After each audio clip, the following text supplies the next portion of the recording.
Alala mai lalo po tonga.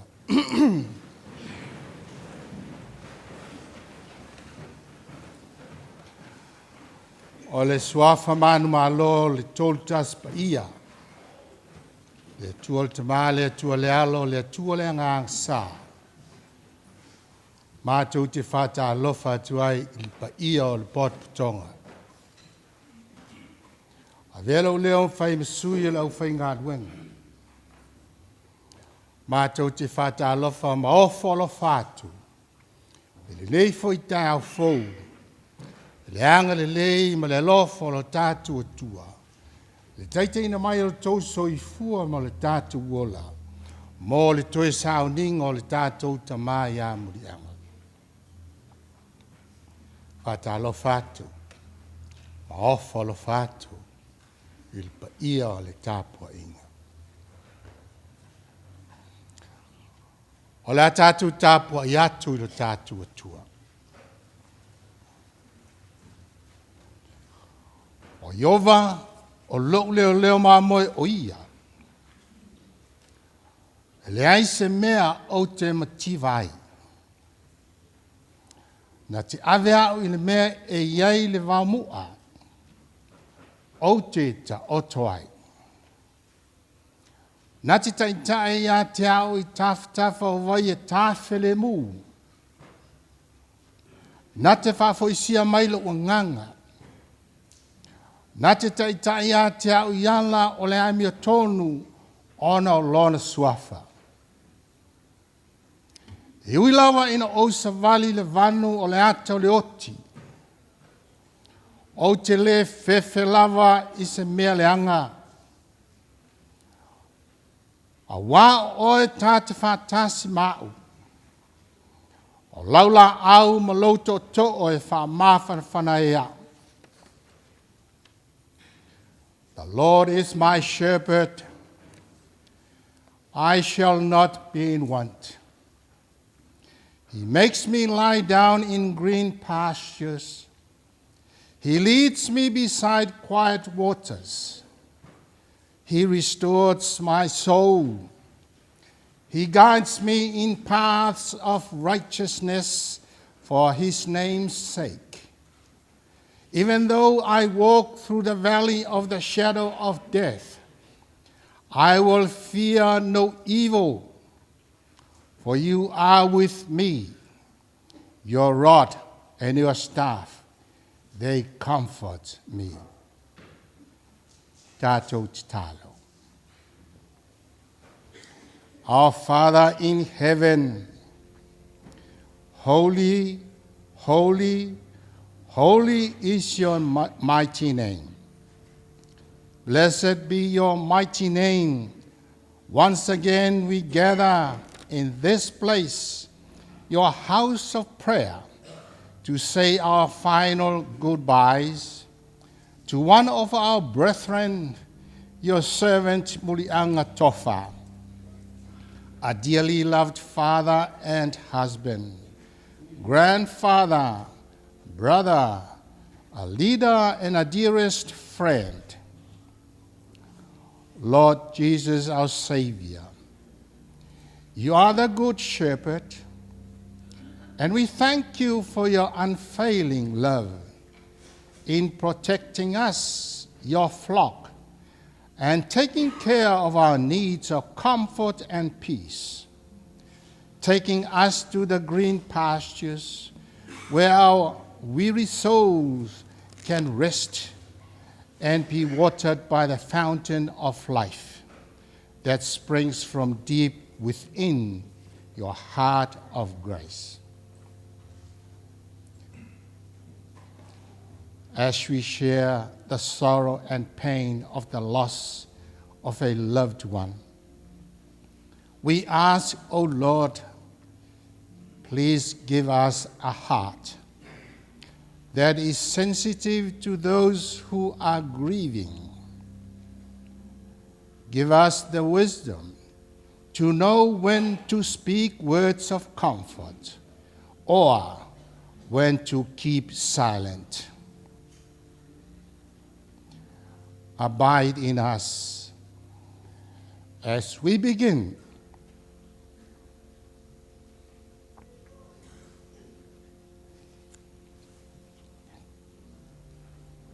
in your mighty name,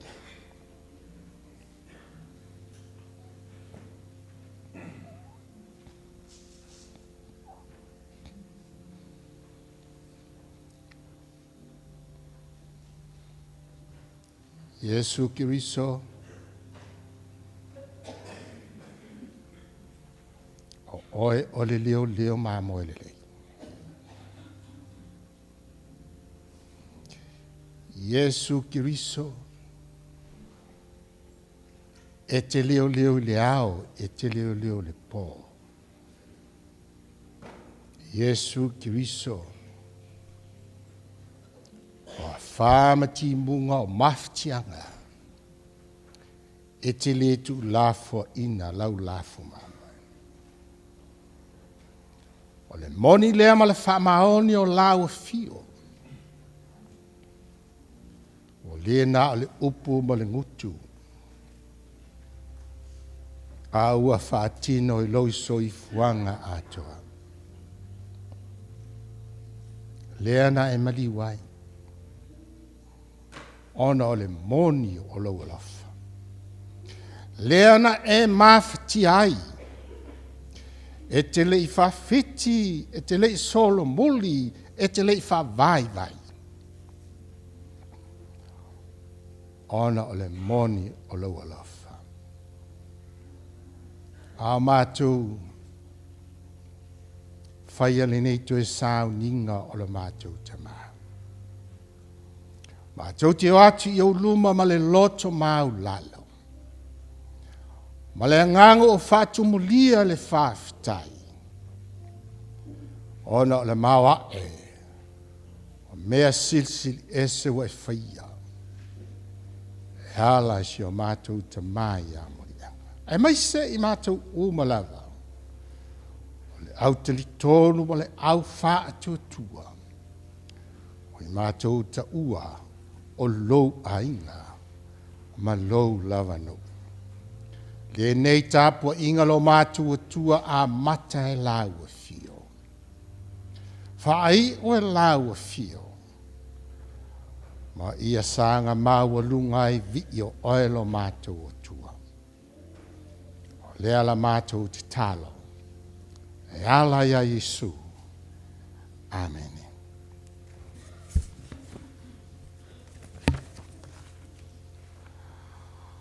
O le tātou pese o Sauniga. Tātou vei me whawhitai tātou tua.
Tātou whaalonga fwoi nisi upu me le whionga pa ia le tōna nei tae au. E mau mai lea I le tusi apostolo Lua Korinito. Lua Korinito lona mta upu e 5. Whai upu mua mua se yo I le whai upu e 8. Lua Korinito lona mta upu e 5. Whai upu mua mua se yo I le whai upu e 8. Whaafonga maia I le awhionga pa ia le atua. A wāua mātou I loa a whaia le petia lo mātou whale apitanga whaale lalolangi. O ia te I mātou le whale mai le atua. O le whale le I whaia e 5. E whaavavau I le langi. A wā foi ua mātou fe oi I le nei whale.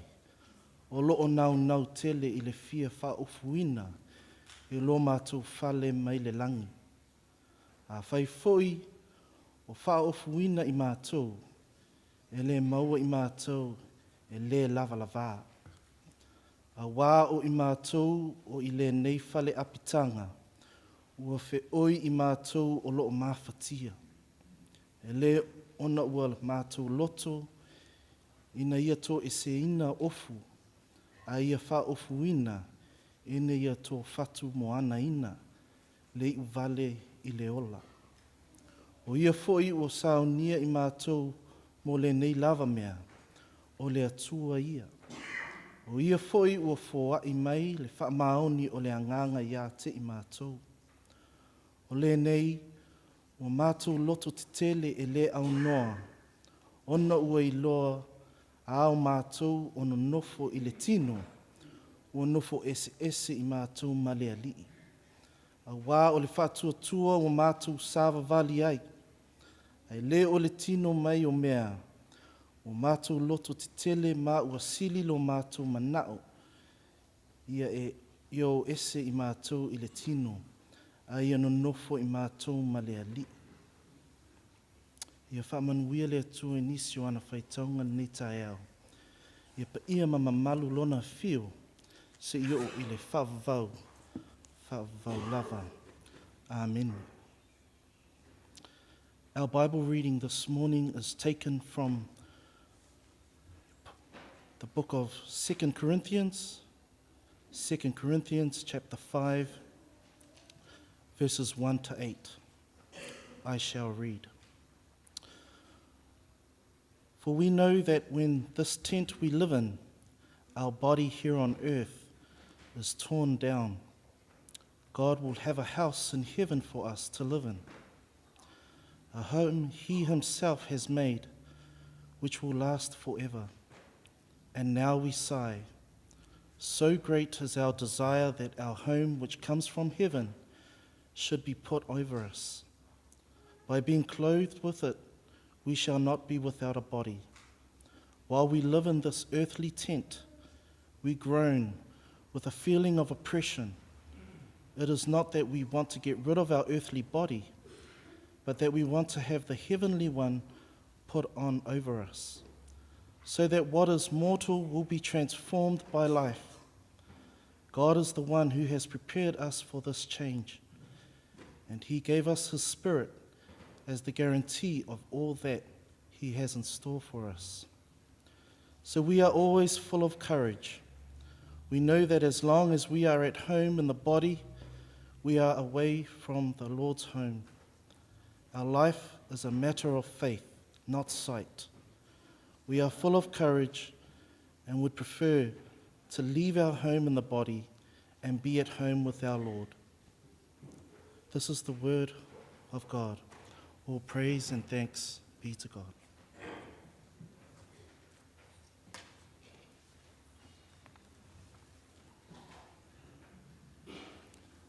Ole, taimine ole, moli mau al tina ya me ati, siona ali, siona tolua, leva tausanga la mafuta, amaya leonso oilea malmoli mau, ali sunga fafengenga ya Yeriko afmsanga.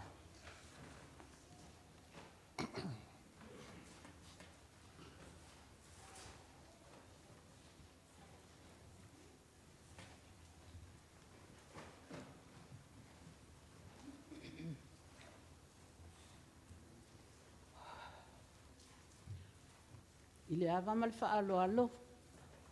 O te tutu la ia tuai le nei tu lai te whaane o le au whai ngā luenga. A le atua. Le sunga i le taitai o le Sauniga. Le sunga i le toe ina. Le ali whanu. Ai tainane foi. Le pa ia o le au whai ngā luenga o lo su atu. Le ngata ia la tō nei o taitai. Ai whapea foi le mamalu. Ma le maualunga. I sunga i whawhia ngainga. Mai tātou e ka le sia taitasi o lo tāpuae.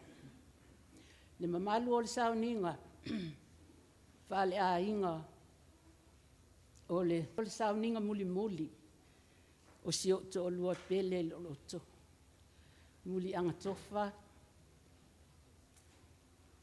RAPI lo na suafa mua mua. Sa masani ai o le ben foi lea ua. Pa o atu ai. Le pa ia i tamali i mwhai la unga. O o mai masani. Le mamalu o le tapua inga. Whatalo whatu. Ma lor soifua. Ma le langi e mama. A o se. A le nei taimi. Le a o tau mwhai atu. I se moli mau.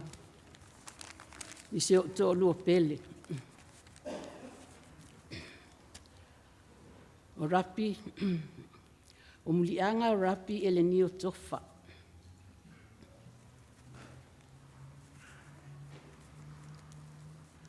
O se upu e au tū ai, se mori mau mo le Tama.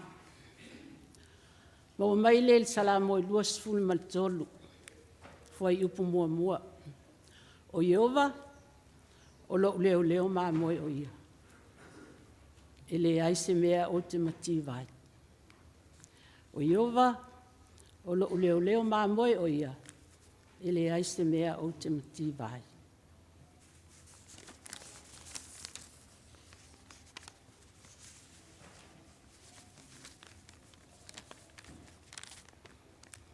O le maa mafutanga ma le mesi o tō lua wha pele pele nei. Ne maa wha ipo i le aso sifulu ma le ono mati i le tau sanga i tasi le afe iwa se lau ono sifulu ma le tolu. I le sunga i awha vai Filimoni i le alalafanga whale asiu i Samoa.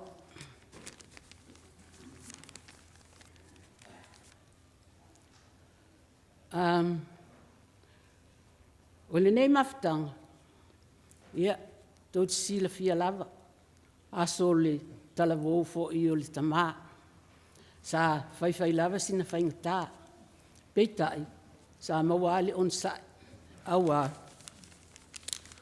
sa whai au ma ua loto, o le ala fo i lea o le on sai ia te au, peitai, e le tū mau ai le Tama, na titalia se fautua ia te au ina ua mamafuta.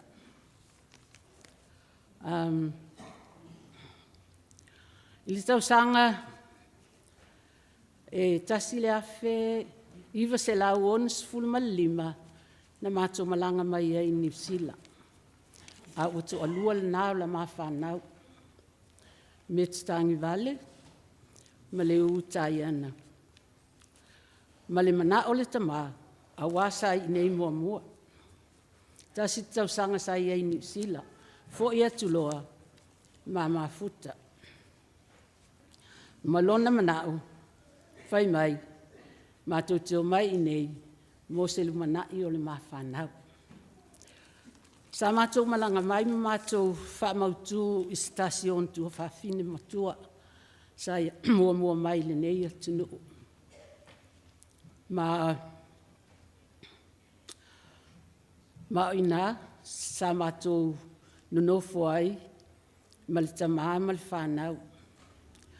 A le saimi ale na ia o loo whai pea ia le awa o ona.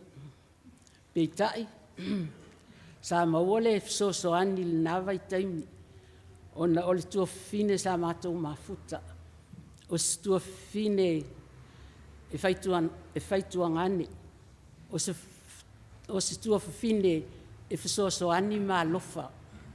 Moni lona tuangane. Sa faufautua ia i le Tama. A RAPI fo'i ta ua ia lapi ua le taimili nai le imatai. O se Tama fo'i e faitua fine e alofa. Sa ona talia fautuanga le tua fine. Ma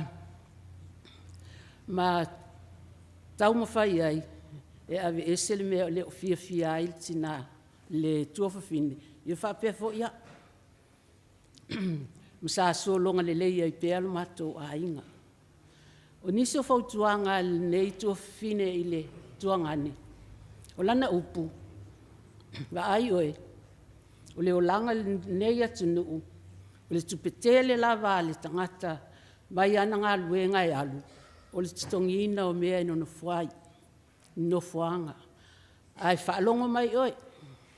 Whaao ngalo ma fau tulau. Tau mwhai. E whai sto fale. O le taimi ato te o ese ai malo fale. Mal mato fale. Ia tō o saoa i sto fale o umana whatau. Sa talia le Tama. Ma whaia le mana o le tō fine. Tau sanga e tasi le awhe. Iwa se lau. Ona sful ma le iwa. Ia mei. Na mato o mai ai loa i le mato fale i te atu. E o mai le taimi le nei. Wa alu nei le Tama. A o lo mato na nofo i pia ma le whanau. O ta ape fo inisi o le whanau o whai a inga ma whai o lato fale. Ia a o mato mafuta i pia ma nisi o le whanau.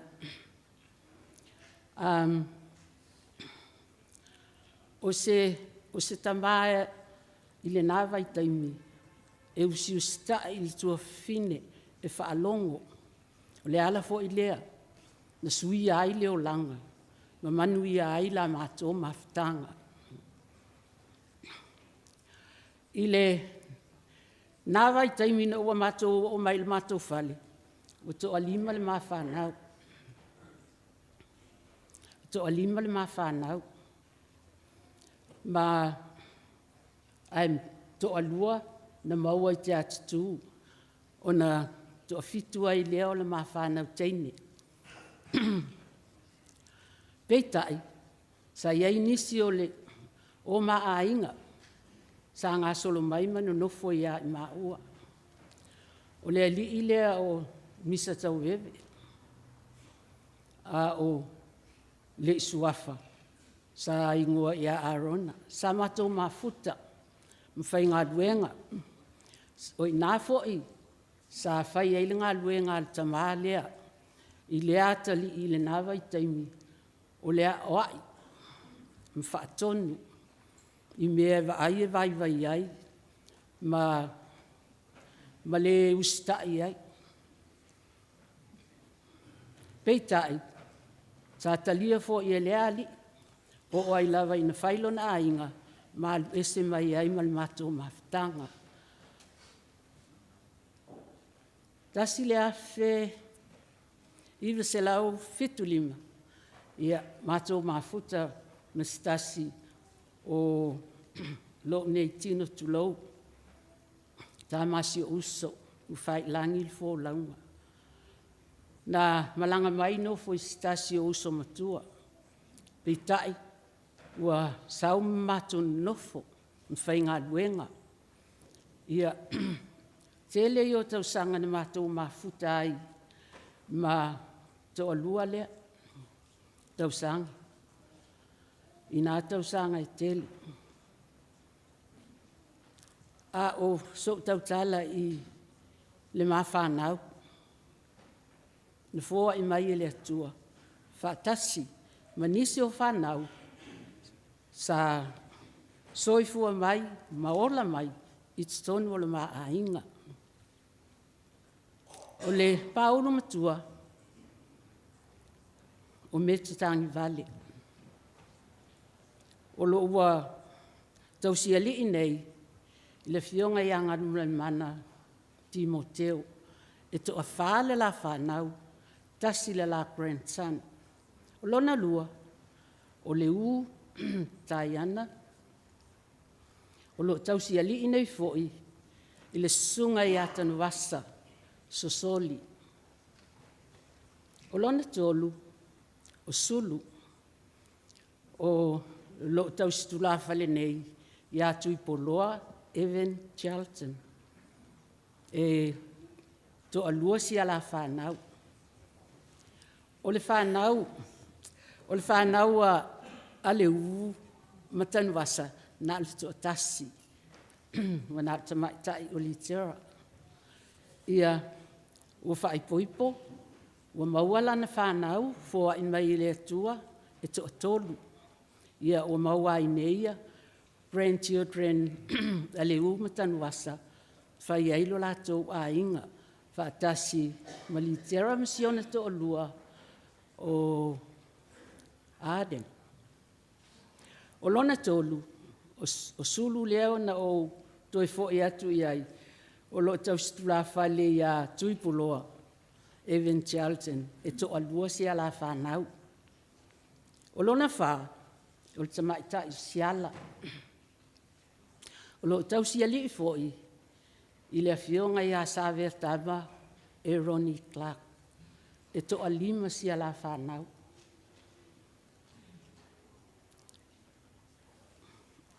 O lona lima, o Quinta, o lo mafuta malsunga i a afa, e to atolu si ala whanau. So mai ai,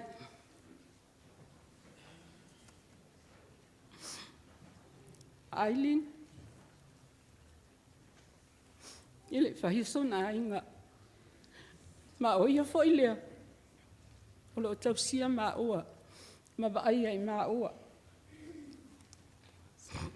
Oia fo ilea, anga lue ma losi, ile tama, i teimi ua, maua i mai o le tino, sa uma malana ngā luenga, ma nofoi, fisosoani a te au ilona tamaha. O lona ono, o Elisabeta, o lo o mafuta, ma le sunga i atu lisi, o lona fitu, pa mga kumai wa ngalo mea ua alua Muliaga ma awilo mawhawha. O Elisabeta, o lo o mafuta ma le alii, o pule tulisi. Ele o mafuta la lea Tama whapea fo i matui poloa i le nei aso. E to a whasi ala whanau. Tasi la grandson. Ia, ona pito le iai. O le atali. Ia tu i o tilapi. Ia. O lo mafuta ma tiolini. E to alua foi si ala whanau. Ia, ma pita le laititi. O la ua ia na maua i tono le matou ainga. E le o toi tau e sea ia ma ua matua. Walu le tamai le ai. O tua ngani o le whanau. O le mawhanau uma. O pita e laititi. O lo mafuta fo i mision to o lua ia keisi. E le o i fo i le tina manisi o le whanau. E to atolu si ala whanau. Ia, ma le tangata matua o le matou ainga. O ia lea, ua whaabatua i le whanau. O to o lua. O le ulu matua lea, i tonu o le matou ainga. Ua lewa o na matou mafuta. Ua matua i le whanau. I tonu o le matou ainga. O lo tausi tula fale nei. I le fitalainga ia folsa. Ma o lo mātou a inga lea, o lo mātou mafuta whaatasi ma le whanau, o whai o lātou a inga, manu nofo ai lava i o lātou nofo anga mana i a lātou whanau. Ai sa le mwhai, o na motusia, na mātou mafutanga, i tonu o le mātou nei a inga. O atu pēa i lea aso ma lea aso e vai ma ua, tau singa. O taimi ina ua maua le tino i o le tamai mai. Taimi nei sa le mwhai ai ona nofo le whanau i o lātou whale. Sa ua wai atu.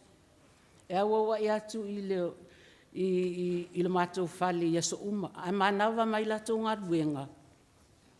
O na atu le whale e whaise se mea ai tulou al tamā māu. Matapena mātou mea i le whale. Sosoani a mā ua ma ai limi le aso atoa lea mā te ngā lulu e ai. Uma toi fo i o lātou a inga. Sa wha pēa lava pēa ia i lātou uma lava le whanau le nei atu nuu. Ai le misi ai. Le ase si mai o se tasi o whanau. E moni ai o mai nisi. A o le tasi le o le whanau i Australia. E o mai masina. E o mai masina. E ase si mai ma ua. A le o mai lan whanau. E sau, i sulu. E sau pēa i masina uma. Se i vanga nā alwa i taimina uma atu nei i le wha maina te le ai mau tu la fono le mahalo ma whewa inga. Na le mwhai ai o na o mai. Ai le mwhai o na o mai. Ai lafo mai mea ai. Whai ai mea ai a latu Tama. Ioi. E au ngā maale ma whanau ia ma ua i leise si le au ngā.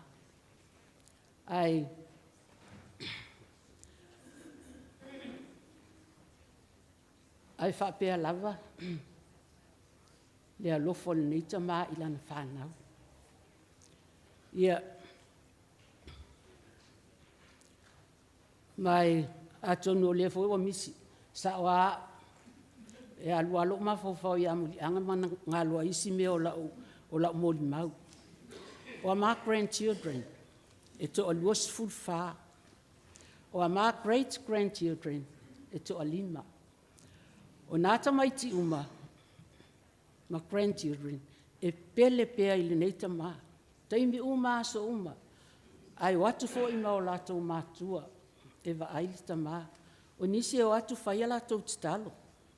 Ioe, e watu si o le latou Tama, ma whaia latou titalo le latou Tama. Ia, a le taimina e malingi ailo i mata o le Tama, o le alofa i le whanau. O se Tama e loto alofa tele i lana whanau, mo latou taito o lua ma latou whanau, o whanau fo i a latou whanau. E lem whai ona ave ese ina ilo na loto, ia i latou uma. A o la iti le whanau, ma o onga, to e alu i tua la moli mau. A o ma losi le Tama mwhai ngā luenga, e lua ngā luenga sa ngā lue ai Muliaga. E usu sa e au le 5, a mata le 7, ma nawa le 5 i le afiafi. Sau, a mata le whalepepa i le afo le 5. Ona mama nawa whaatasi le afo le 9 sa o ngā lue ai fo i wha a whataimi le nawa i tau. Ona ole nau, i le whanau, ia le lei o latou o langa, i le nei, i le lolanga, na ia mauani o latou tofi. Ia, o le alofa i o le nei Tama i lana whanau. A whai mātou whaalawe, le vai taimi le nei o lea ua whai o latou taito o lua fo i Tama li i nei ma, whai la unga. A whai mātou whaalawe a o whai atu. Whai tamaiti e sau mai whai e tatou whaalawe tau i ele numera e mai. A whai mai a te au. Ea? O toi whai atu le ai whai mai wa ai oi. E le ai vai. Whanau la ua whai whale tausi whanau o le longa se me whai. O te whai lau whanau, au mai le me maua. Au mai le me maua. ia o le nā sāsau ai le mātou ainga. E whai mai a ia i tamaiti. O mai le me maua. Au ana e whai o tau ainga. E ese le alofa ma le nau o le nei Tama i le whanau. Ia, ai whapena fo i le alofa i a tea. E alofa lava ia si o te olua nei i a tea. E pele fo i e Muliaga, lona ainga, ma loo ainga. E lena o lona ainga e ngalue ai, ma wha maoni ai, e wha pe fo i loo ainga. O ala ia, sana whaailoa atu ma tau atu i le whanau, e le na o lātou, e iai o na ainga, iai o ainga, ia fisoa soani maalu lofa iai, o ana whaatonunga e maana taitaina ngā i le whanau. Ia, ai a whai maila ia te au na whai atu lea, e le te tau na whai ia au maile me maua. A wala o mātutua tau whai whai ngā luenga mō lātou to lua. Ai whai mai, le ai me ati a te au. Alofa i lau, o te alofa i lau whanau. Ia e whapena. E whai ainga le lei foi. I lona ainga. E ese le alofa i lona ainga. I le vai taimi le nei na watu ua na o ia. Wana o ia i ona tua ngane ma ona tua whawhine. O whai ilangi umali fōlaunga. Ai wana o ia ana tutoia i nei. Ia ma whanau a ona uso. Whanau o ona tua whawhine. O le nei Tama e whai tua whawhine e whai uso. Ua whaapea ona whai ilangi. Au whapea fo i na whai le whanau. Ilona a inga. E mana oe mau popo.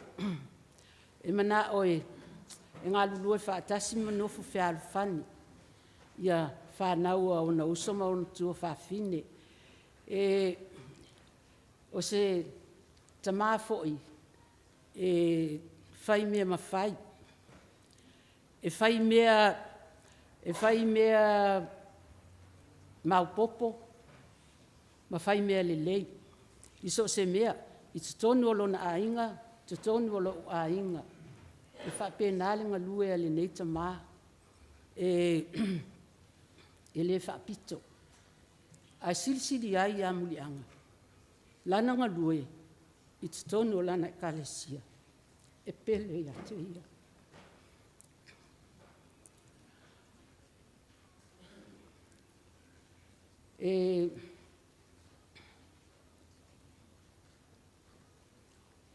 O le anganga o le nei Tama i le mamafutanga ma lau ai.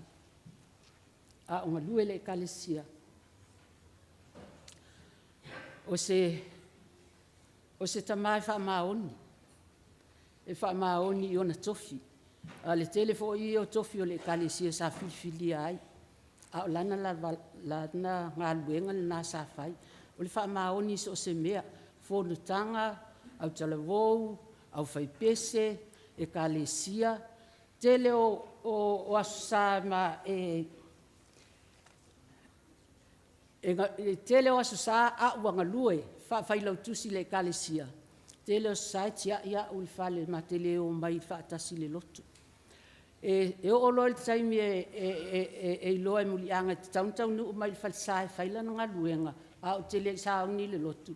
E tua i lunga sau, ta sialana tala i tamaiti.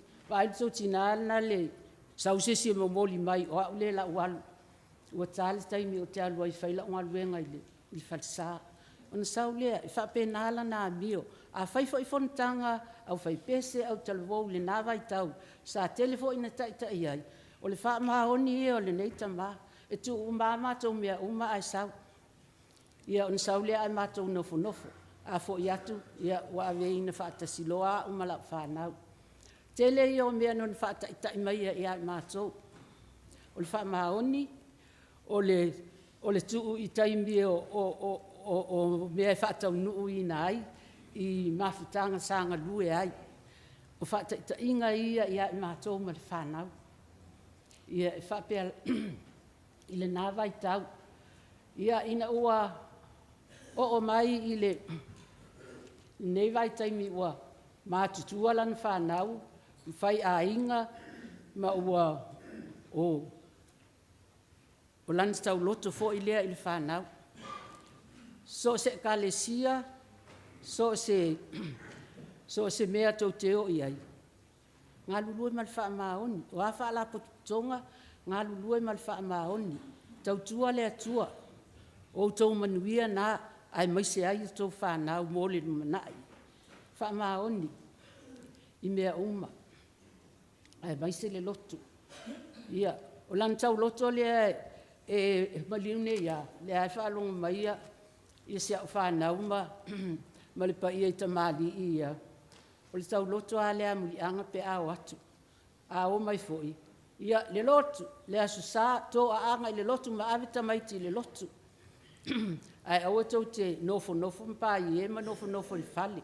Ma tō wō, wha amalio tau loto i mea tau te whioa i aima ta alonga, o i le lotu. O lan tau loto lea whaipea, e o a ina ua ta oto i le ua tinga ina. A o atu alfa na o lana tala lea whai i ai, o le lotu. Ia, o lea la ua balanga neili Tama, ia ai atonu o loo teu loto ia i latou neili whanau, ma o latou taitu o lua mana ia latou whanau, o whanau a latou whanau. Ia whaatonunga, tima inga, ali Tama mō latou, ma o latou o langa, mō le lumanai, ai maise lava na ia latou whanau.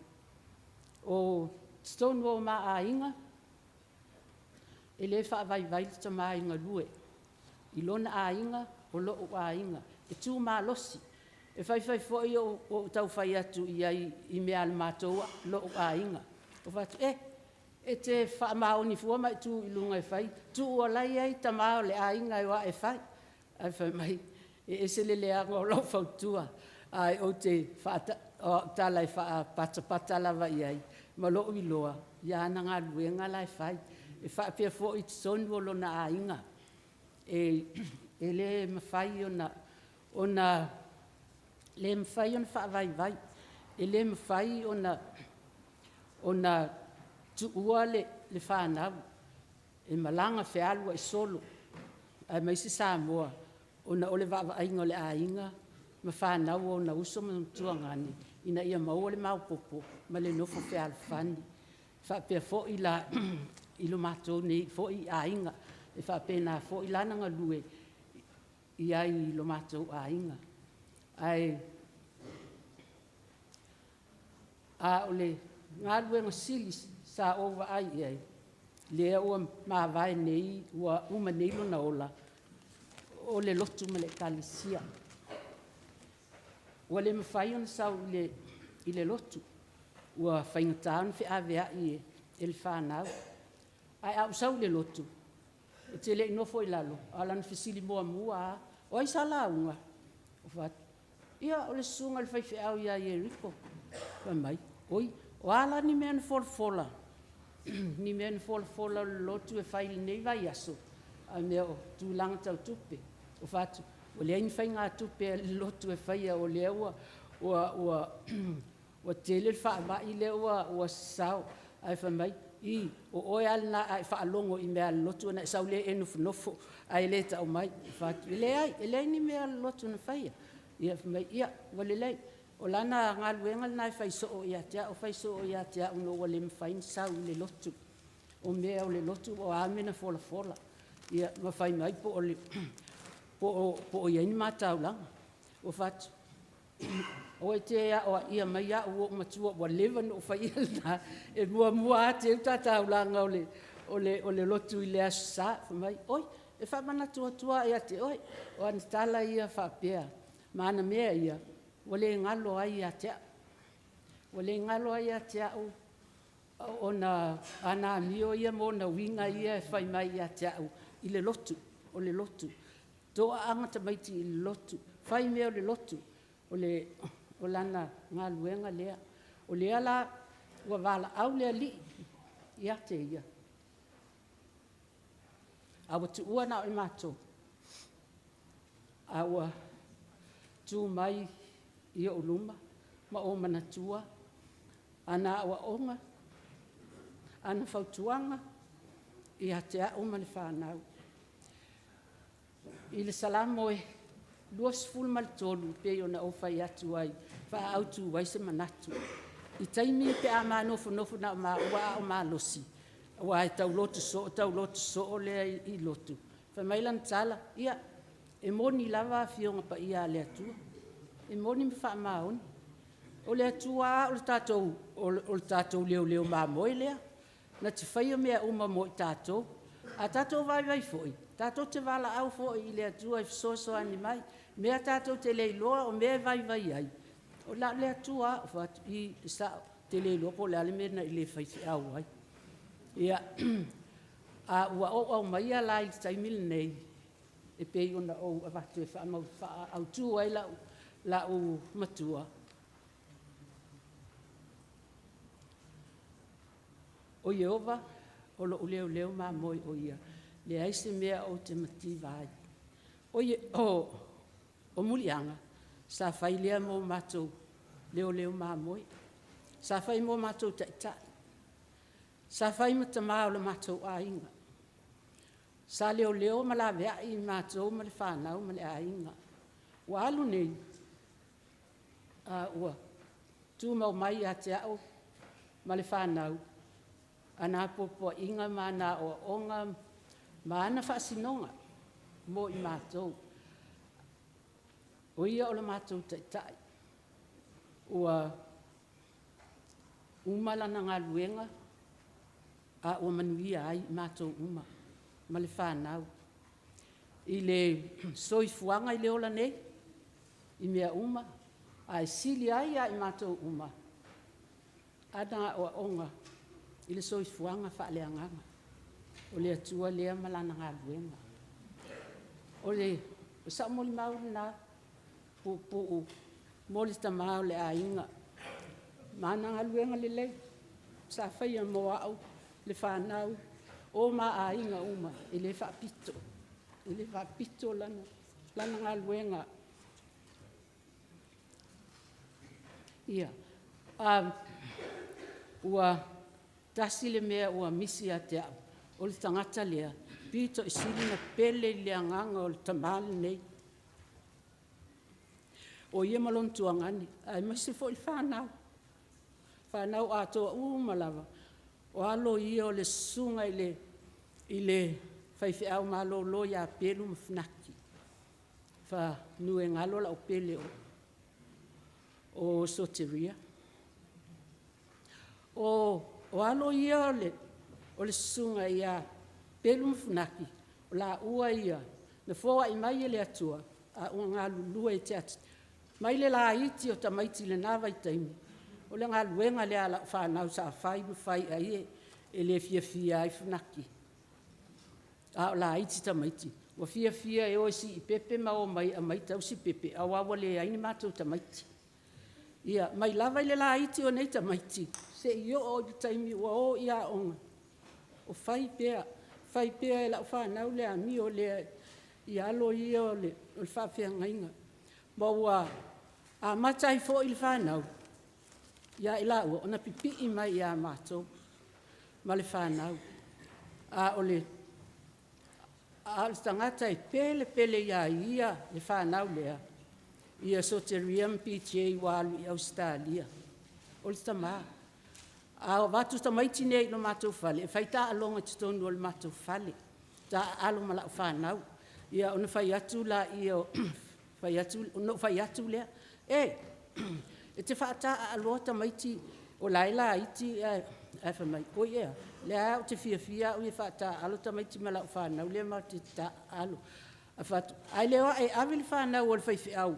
Ai o alofa mai whanaki i lana whanau. A lea tau te tu whamai awa.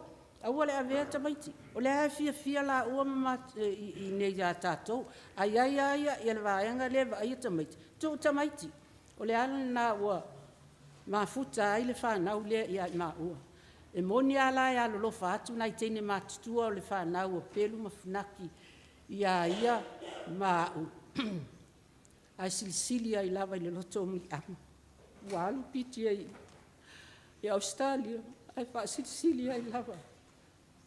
Lona loto ma le alofa i a soteria. O ina whai a inga soteria, ua whaatasi nei ma whaamoe. O le nā lava, i tingana mai, ai whai mai, o le ma whai no avita avale, ai ta le hoi, whai se koko laisa, a wan te iloa me fia e tamaiti, ai ta le hoi, whai se koko laisa, e ave mas whana o sote, o whai atu. Ia awe te pisa wana, ua e le iloa, mai a oi fo se e a olau avita avale, o whatu te leto e fia avita avale, a tamaiti foi. La ua hoa tamaiti la tau e ngā lue, wa le se e whai atu iai. Ai on sa i toi titi a ona, ona o walu lea a olau avita avale, a walu e avini mea ai malwhanau soteria ma whaamoe. I le taimi la le nei, e o mai le taimi le nei, e le o mapul tangata lea. I le aruatu ia Muliaga, ina ua whata o tolia. Aso, pai aso uma e aruatu, ai mai se ia lilo mai ava. Ua whai lilo mai ava masui o PJ, i le tu o atu e vaai Muliaga ma watu me whai ai. Ia e o mai lava i le aso, toi taimi o Muliaga. O lo mafuta atu pea ia alole, sunga ia pelu mawhinaki, i le matou a ia te au, ma lau whanau. Ioe, o lo maua pea la tau mawhitanga. Ia, o la umoli nau lea ua toi o sotua ia soteria, a ia ma PJ, a ia alofangia e le atua, le whainga malanga si o to lua wha pele i le loto. Muliaga,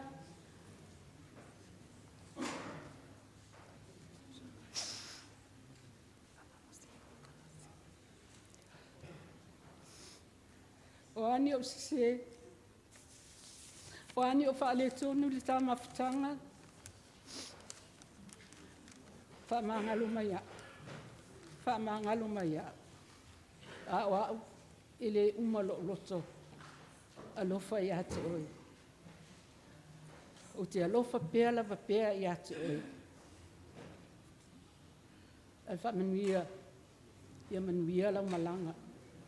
Tā wheiloa i le langi. Tofa Muliaga, te alofa tele mo oi, whaftai mo le awanoa.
Traveling the road of life creates many memories. Memories that live forever in the minds and hearts of those whose lives were touched during the journey.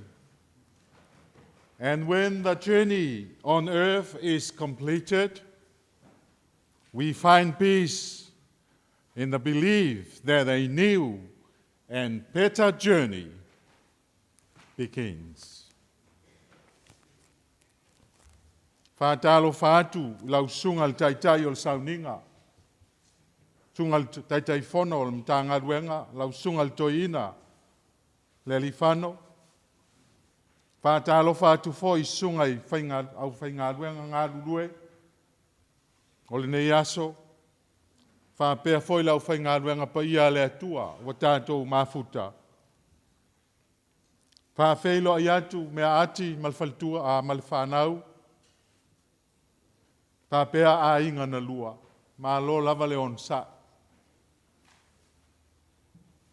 Whāwheilo I atu le pa ia, wao fia I le malu nei.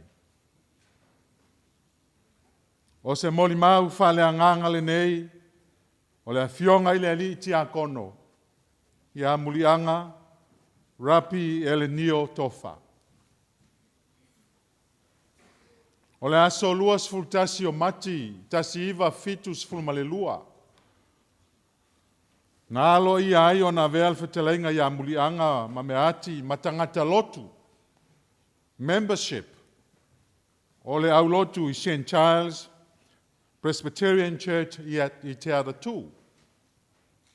A o whaonga ina e a inga Samoa na tau a mataina le PIC I le tausanga e tasi iwa fitulua.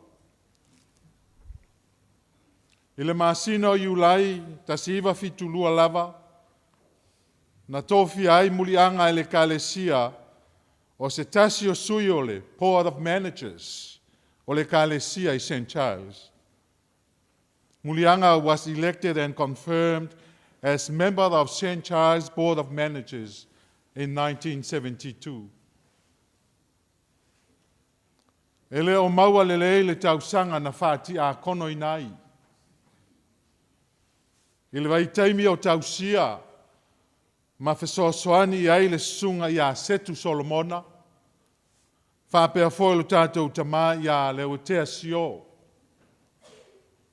E taunu mai foi le sunga ia pelu tuai, e whai ma whai whiau le au lotu. Ua maea o na whaati a konoina lana auauna.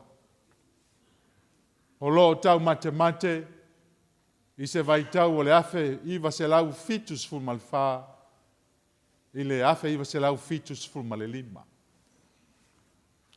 E uina le maua se wha maunga, ai o le tofi na ia tau aveina, na ia tau aveina il wha maoni. Ma le maele ngā e tusa, malana tau tinonga sa whai. Whātoa le toi mawhai lava o na ia tau aveina o na tiute whāti a kono, ina ua whainga tā a fianga o lona soifua, I le mālosi wale ato atoa.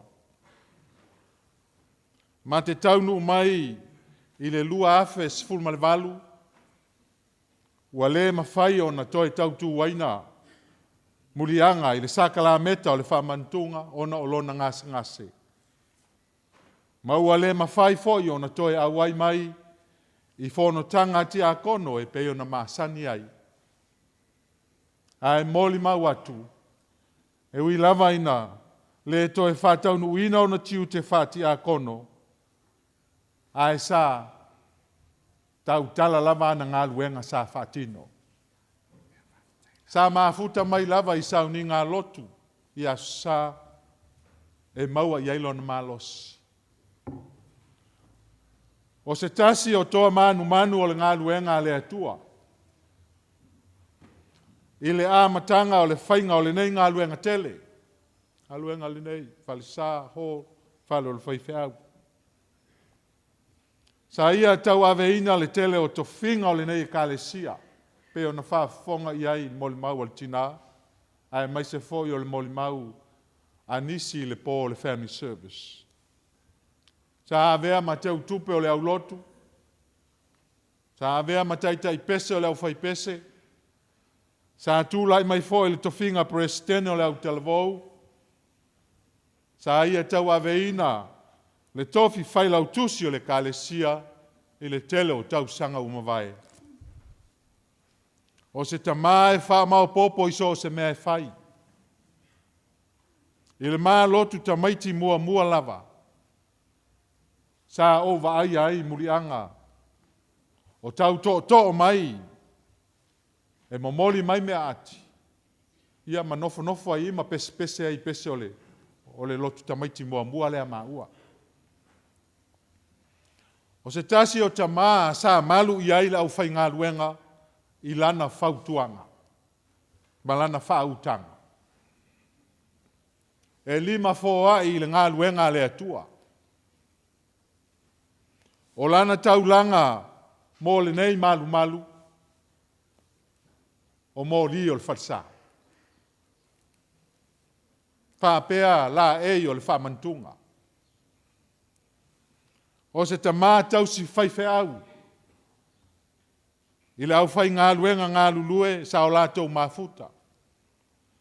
Ai whapea fo i ai mā ua, ina ua mātau nu mai. So se teimi lava e asia ai. E le ma whai lava o no walu ese au noa ma se tupe. La te tu ina mai e utu ai lau ta avale.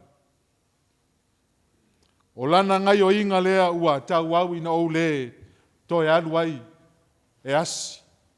Ai ua au vili li telefoni. E whama oni e lafo ana taulanga maana si fuluai.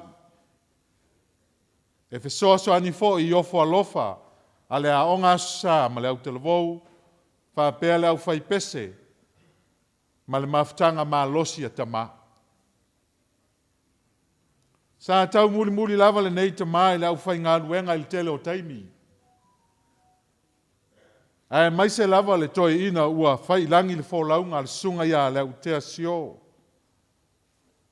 O lana lava lea tala e whamatala ia te au i taimi uma o te asiasi ai. O le la tanga Apollo ma le ua. E tala ata lava la ini staimi le toi ina le nei o Muliaga ma whamatala le whai mamanga o le au whai ngā luenga. Pe a o e ta alo. Whai mailana tala e maasani ao na o ma le ua.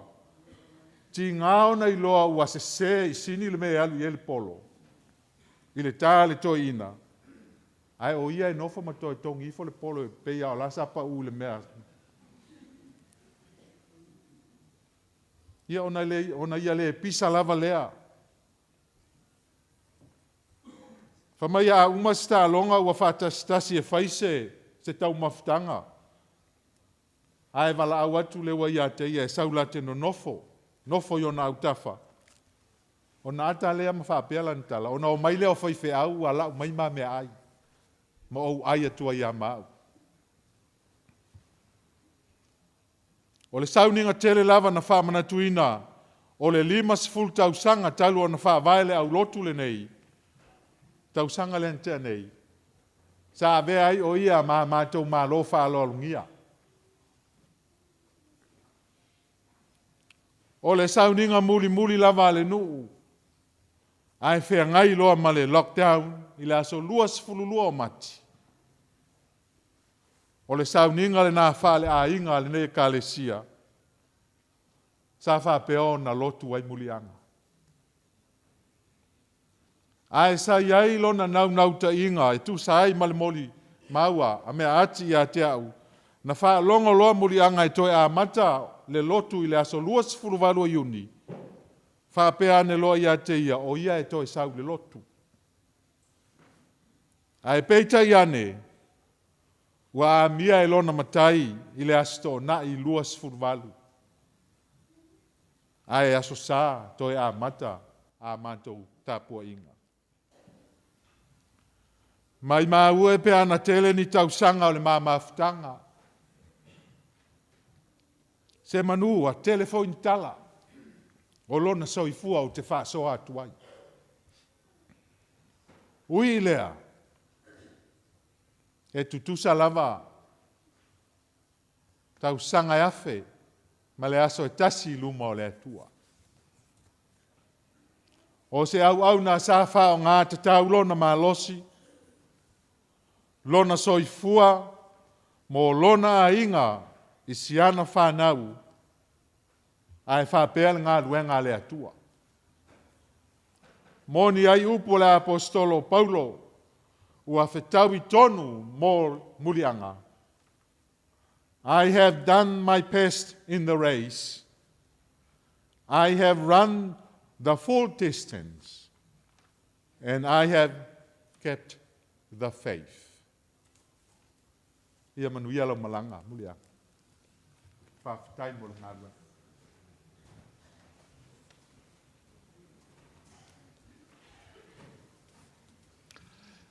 Tātou whamaundaro luma o le atua le te talo.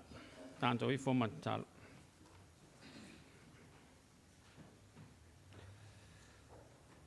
Le au na le ia ma le whamau. Ulu whale mai ai le fia o lo wari.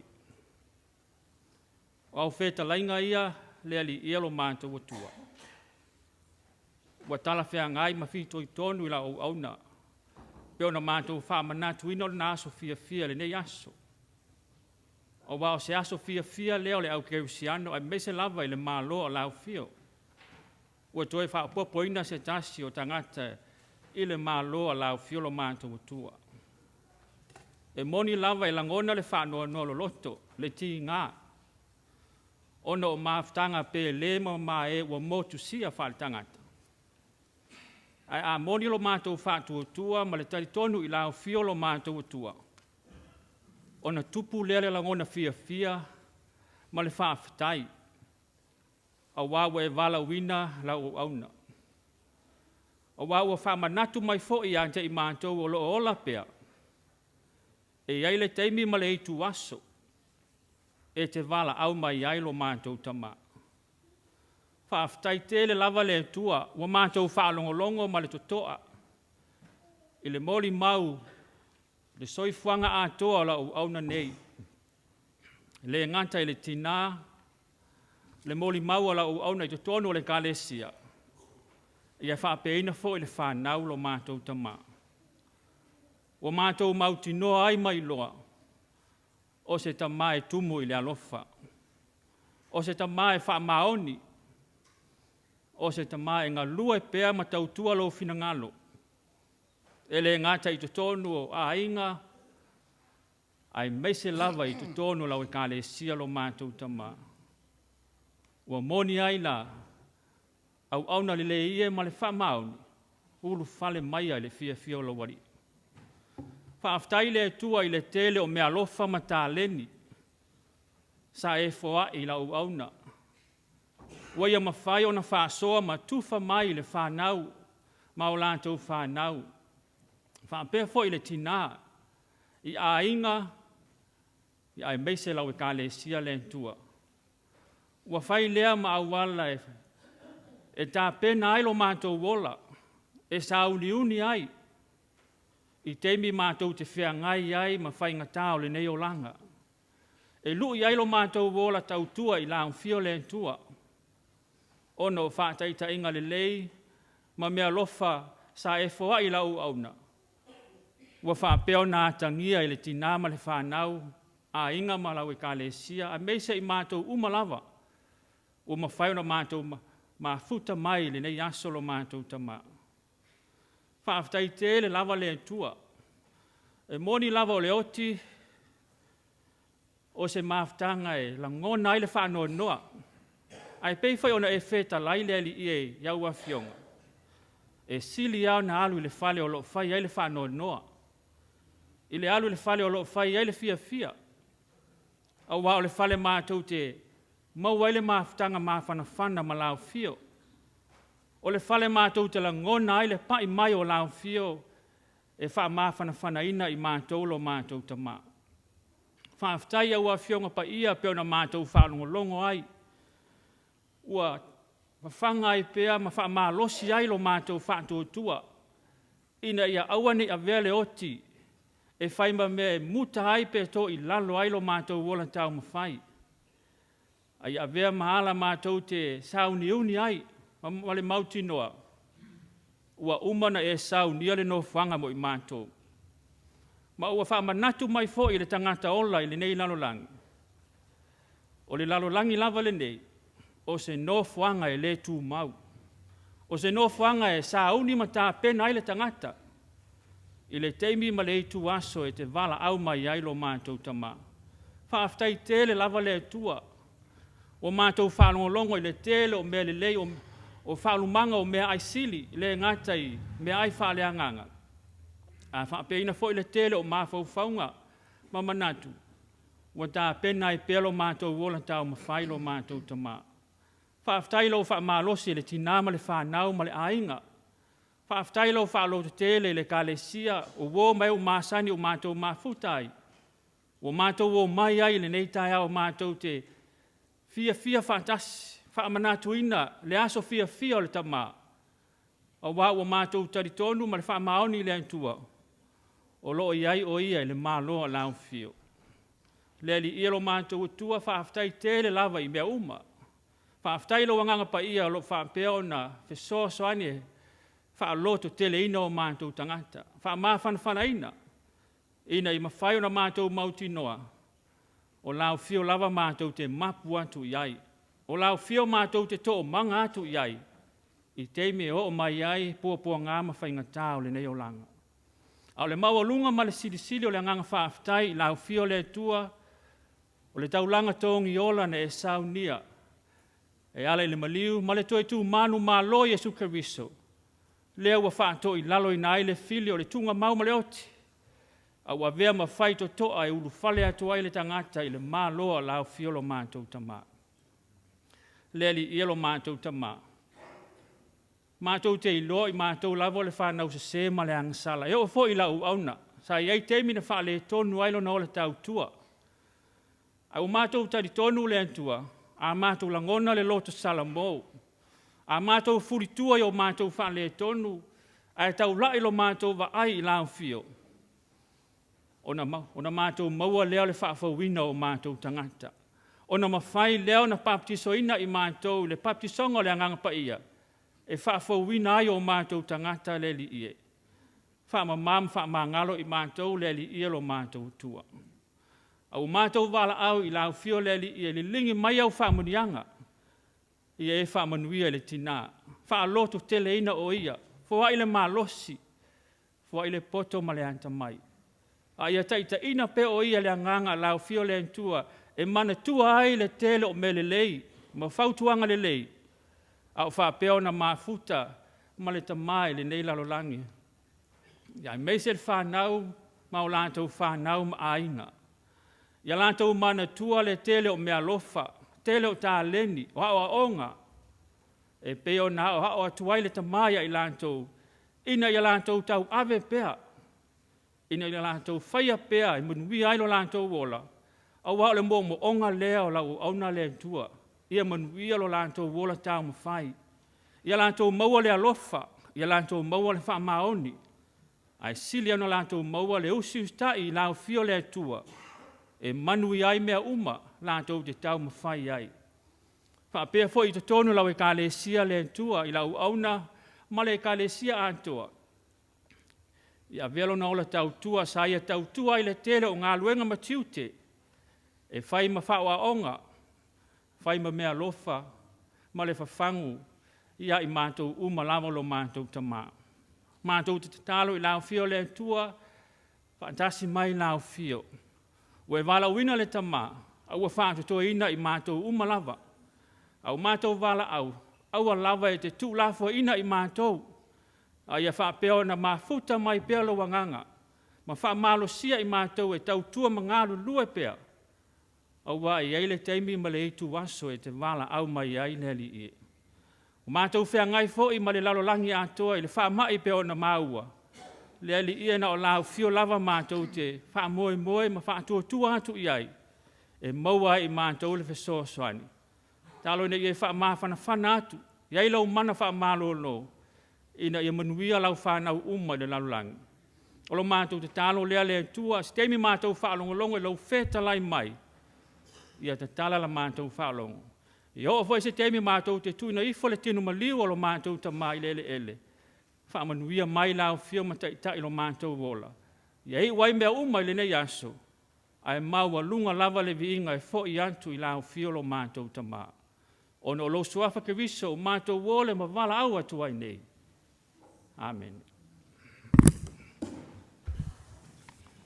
Wau tātou tāpua inga pese o Sauniga.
Vai atu le taimi ua te alsfutasi, fautuaina au le sfululua e tau tatu io iaile whanua tanu.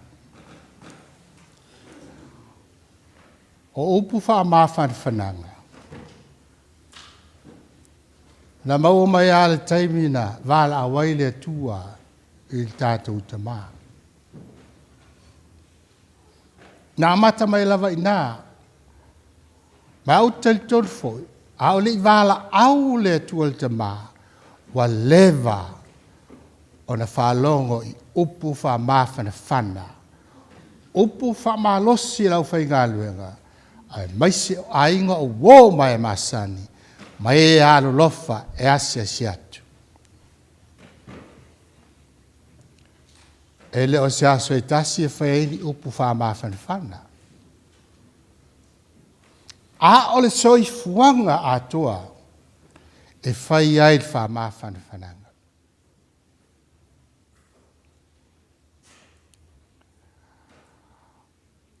Ole tusi sa whaita wina ia Korinito, tusi e Paulo i Korinito. Olo tala no ai le fale apitanga. Ina ua foa le lalulangi. Na ana feta lai atu le tua tūla i mai.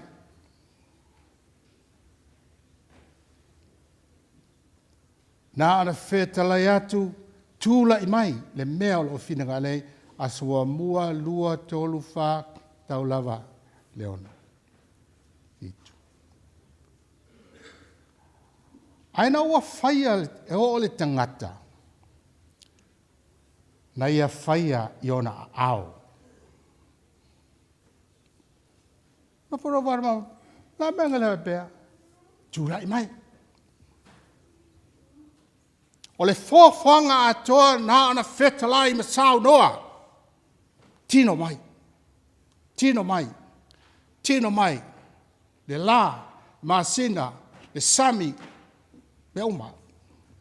Ai o le tangata ua whau.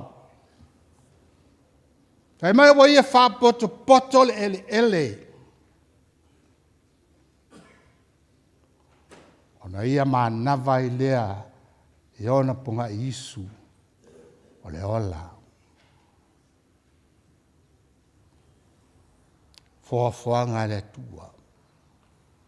Le whaia e ona ao. Mātanga o fiema pa ia le tangata ua maua. Ai pangalea. E na uanga sala. Whale tonu lo le fōwhanga le tua. Ai leo le tua e mafuai o le tiapolo. Lea ua mafuai o na oti o le tino na faue e le atua i ona au. Pau ale mea le fōwhanga na faue le tua i ona au. A mea uma na sao noa. Sao noa. Fetalai. Fetalai. Sao noa. Ai o mali tangata. Alu wha putu le ele. Ma manava iai le manava ola ipunga isu. Na mana ia ai ona o satani lea ua whale tonu ai. Whale apitanga na whaia i lima. Ale whale apitanga lea ta ua e le whaia i lima. E le oile lalo langi ne. Oile langi. Oile langi le whale o le maota lea. E le whaia i lima. Lea tau whai paulo e tau mai i le au kirisiano ma le au lot. Se tātou wō i whale lea. Wata fia ofu i la ei o le whale lea. A wā o ofu e tū mau.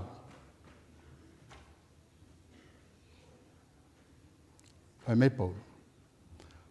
A mātou no nofo i le tino. Tino lea. Wana nofo ese i mātou ma le atua. Te vai. O le omi na e nofo ai i le tino lea. O le omi fole na e vala ai o e ma le atua soifua. O la paulo lea. Aisia. Wafai wanga sala le fale apitanga lea. Na o le ti ngā mawhatia ti ngā ina. Nā le soifua lea. Sela.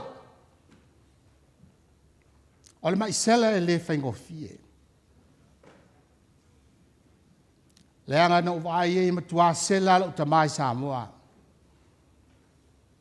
A o le nā sela e le mapul tal sanga. E motu talo. E motu. A o le nau tai le tua i lona alofa. Ta o mai tau sanga.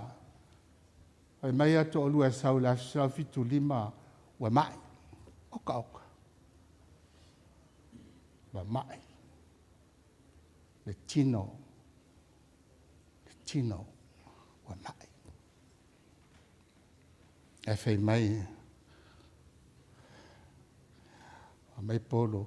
Ua mātou loto tele ma ua sililo mātou manao. Yo ese i mātou le tino lea.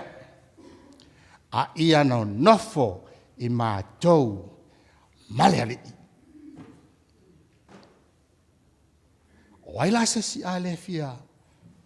Fai al me finagara i pou. O aise si. E te fia nofo al tino na. Le tino mai. Le tino fale tonu. Le tino anga sala. Le tino ita soo. O le alema.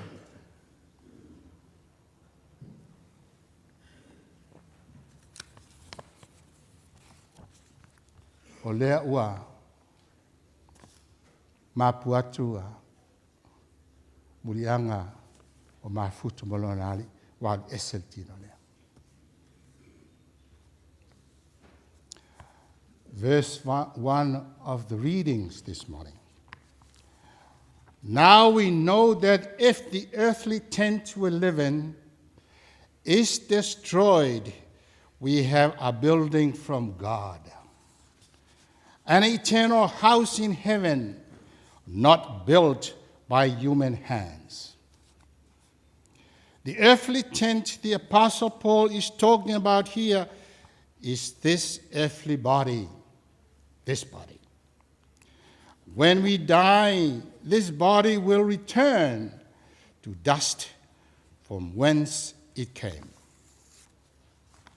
Me ati, daughters and sons, grandchildren and family. This is a time of rejoicing. Let us now celebrate Muliaga's grand entrance into the holy presence of God, where he will be clothed in his new everlasting body, not made by human hands.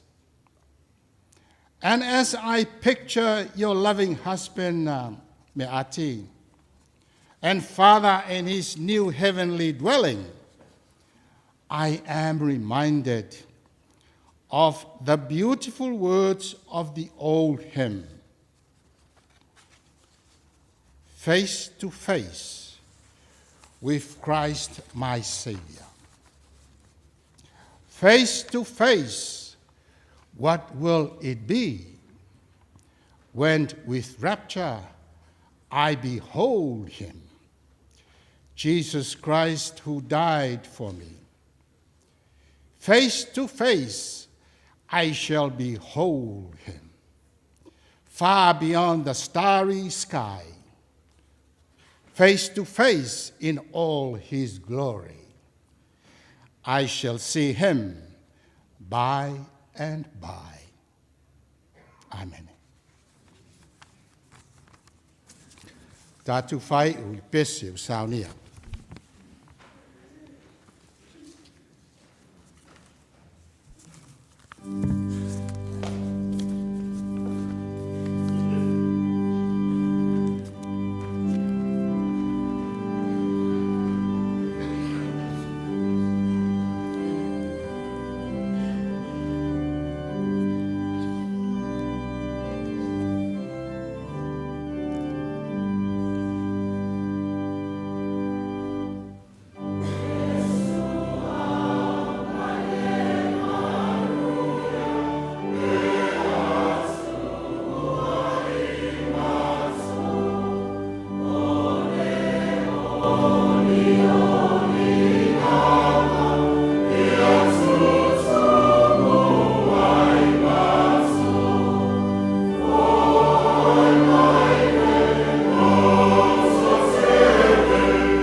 Sauniga o tātou Tama.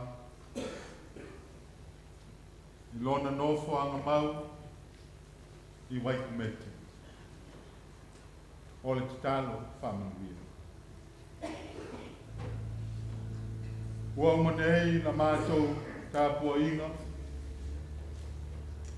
Ma ua mātou sauni e moli atu le tino lau au auna. I lona whanua. E mapu i ai ma malo lo ai i nei lalolanga. Mātou tatalo. Sei pui ma malutia. Le soifua o tangata i lunga o le awala. I le whai malanga atu. Ma le toe whai malanga manu. Tātou ma oe. E manuia ai mea uma. Mātou te whaia. Ona o Iesu. Amen.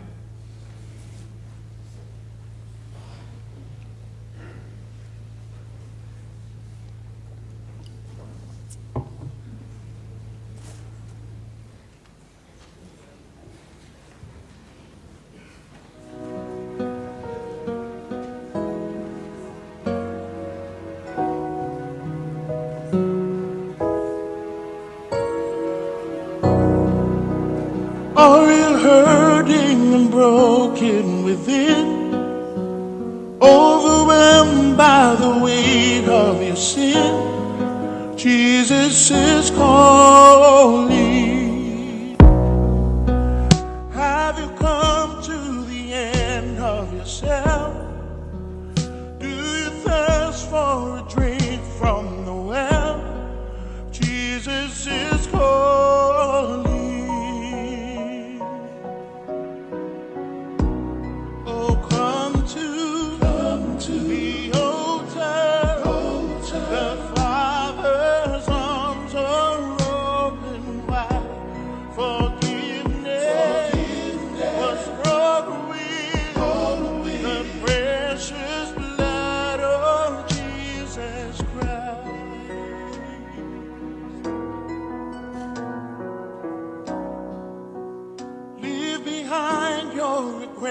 And mistakes. Come today, there's no reason to wait. Jesus is calling. Bring your sorrows and trade them for joy. From the ashes a new life is born. Jesus is calling. Oh, come to the altar. The Father's arms are open wide. Forgiveness was brought with the precious blood of Jesus Christ. Oh, come to the altar. The Father's arms are open wide. Forgiveness was brought with the precious blood of Jesus Christ.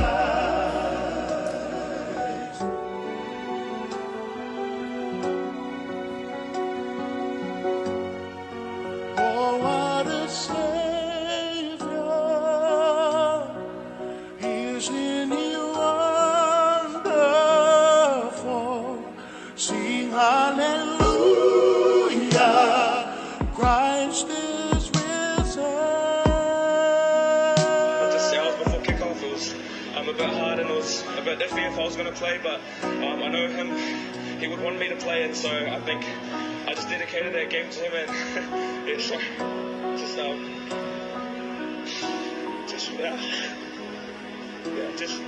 just want to give all the honor and glory back to God, and that was dedicated to you, great pastor.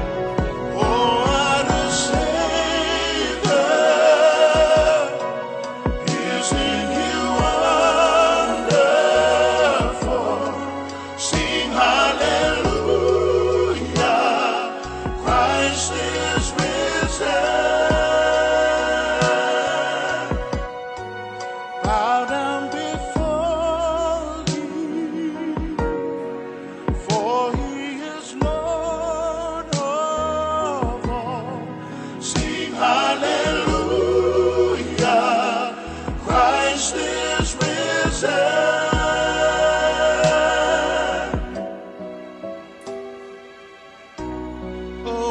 come to the altar. The Father's arms are open wide. Forgiveness was brought with the precious blood of Jesus Christ. Oh, come to the altar. The Father's arms are open wide. Forgiveness was brought with the precious blood of Jesus Christ.